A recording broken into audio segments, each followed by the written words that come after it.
Assalomu alaykum aziz o'quvchilar. Bugun sizlar bilan navbatdagi laboratoriya ishini ko'rib chiqamiz. Bugungi laboratoriya ishimizning mavzusi suyuqliklarning zishligini aniqlash. Ushbu tadqiqotda biz hajm va massani o'lchash orqali kundalik hayotda ishlatiladigan suyuqliklarning zishligini laboratoriya usulida aniqlaymiz. Laboratoriya ishimizni o'tkazish uchun kerak bo'ladigan zarur uskunalar: hajmi 100 cm3 bo'lgan o'lchov silindri, ya'ni menzurka, yog', tuzli suv eritmasi, suv va tarozi kerak bo'ladi. Aziz o'quvchilar, laboratoriya ishimizni bajarmasdan oldin quyidagi topshiriqlarni bajarib ko'ring. Birinchi topshirig'imiz: sherigingiz bilan suyuqlikning zishligini nima uchun bilish zarurligi haqida fikr yuritib ko'ring. Ikkinchi topshirig'imizda suyuqlik qo'yilgan menzurkalar ko'rsatilgan. Ushbu menzurkadagi suyuqliklar hajmlarini izohlarda yozib qoldirishingiz mumkin. Bunda biz suyuqlik qo'yilgan menzurkamizning stol ustida to'g'ri o'rnatilganiga ahamiyat berishimiz kerak. Odatda biz ko'zimiz bilan qaraganda suyuqlik gorizontal holatda ko'rinadi. Ammo asl holatida suyuqligimiz shunday ko'rinishda bo'lishi kerak. Buning sababi suyuqlikning sirttaranglik koeffitsiyenti hisoblanadi. Aziz o'quvchilar, laboratoriya mashg'ulotimizni qanday bajarish kerakligi haqida ma'lumot berib o'taman. Birinchi, tarozi pallasiga o'lchov silindrini qo'yamiz va tarozining ko'rsatkichini 0 ga tushirib olamiz. Ikkinchi, tarozi pallasidagi o'lchov silindriga 50 cm3 hajmda suv quyamiz va uning tarozidagi massasini hisoblab olamiz. Ikkinchi, tarozi pallasidagi o'lchov silindriga 50 cm3 hajmda suv quyib olamiz va uning taroziga qo'yib massasini o'lchab olamiz. Keyin Roting m bo'lingan v formula orqali uning zichligini aniqlaymiz. Uchinchi, tarozi pallasidagi o'lchov silindriga 60, 70, 80 va 90, 100 cm3 hajmdagi suv quyib, uning ham massasini va zichliklarini hisoblab olamiz. Aziz o'quvchilar, laboratoriya mashg'ulotimizni boshlaymiz. Demak, o'lchov silindrini tarozi pallasiga qo'yamiz va tarozimizning ko'rsatkichini 0 ga tushirib olamiz. O'lchov silindrimizga 50 cm3 hajmdagi suyuqligimizni, ya'ni suvni quyib oldik. Endi o'lchov silindrini tarozi ustiga qo'yamiz va uning massasini hisoblab olamiz. Olingan natijalarni jadvalga tushirib olamiz. Bunda jadvalimizda birinchi ustunda hajm santimetr kubda, ikkinchi ustunda massa grammda, uchinchi ustunda zichlik gram taqsim santimetr kubda hisoblanadi. Biz o'lchov silindriga 50, 60, 70, 80, 90 va 100 cm3 hajmdagi suv quyamiz. Shuning uchun jadvalimizga bularni tushirib oldik. Endi 50 cm3 hajmdagi suvimizning massasi 50 gram chiqdi.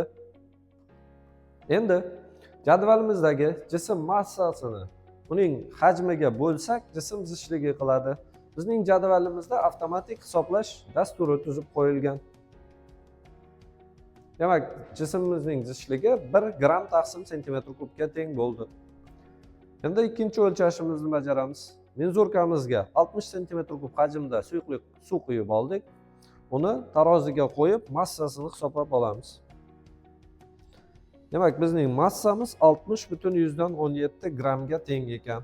60 cm hajmdagi suvimizning massasini jadvalga tushirib olamiz. Massamiz 60,17 gramga teng. O'lchov silindriga 70 cm3 hajmdagi suvimizni quyib oldik. Endi uning massasini tarozida ko'rib olamiz. Massamiz 70,35 gramga teng bo'ldi. Natijamizni jadvalga yozib olamiz. O'lchov silindrimizga 80 cm3 hajmdagi suvimizni quyib oldik. Endi uning massasini tarozida o'lchab olamiz.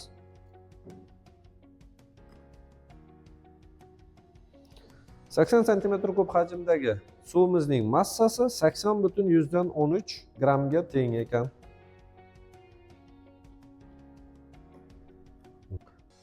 Menzurkamizga 90 cm3 hajmdagi suvimizni quyib oldik. Endi uning massasini ham o'lchab olamiz.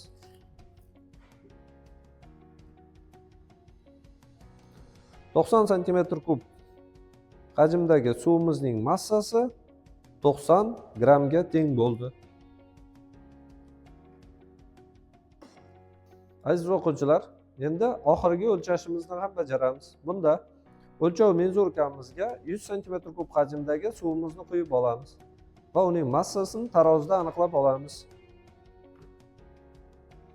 100 cm3 hajmdagi suvimizning massasi 100,14 grammga teng bo'ldi.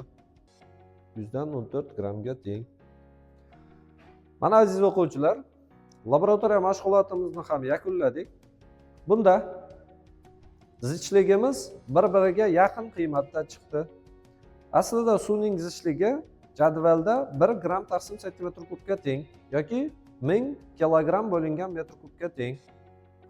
Bizning natijalarimiz ham suvning zichligiga yaqin qiymatda chiqdi. Aziz o'quvchilar, biz laboratoriya mashg'ulotimizning faqat birinchi bosqichini tajriba usulida ko'rsatdik. Ikkinchi, ya'ni yog' va tuzli suvning zichligini o'zingiz mustaqil bajarib ko'ring. Aziz o'quvchilar, olingan natijalarimizni endi grafik ko'rinishda ifodalaymiz. Bunda grafikimizda vertikal o'qda hajm sentimetr kubda joylashgan, gorizontal o'qda massa grammda joylashgan. Endi olingan natijalarimizni, nuqtalarimizni belgilab oldik va ularni eng mos tushadigan nuqtalar bir to'g'ri chiziq bilan tutashtirilishi kerak. Mustaqil ravishda bajarilgan yog' va tuzli suv zichliklarining grafiklarini ham bu jadvalga tushirib, ulardan xulosa chiqaring. Ya'ni bu yerda to'g'ri chizig'imizning gradienti suyuqlik zichligiga teng bo'ladi. Ya'ni siz chizadigan chiziqlar bu chiziqning ustiga mos tushadimi, tushmaydimi? Bu haqida o'ylab ko'ring.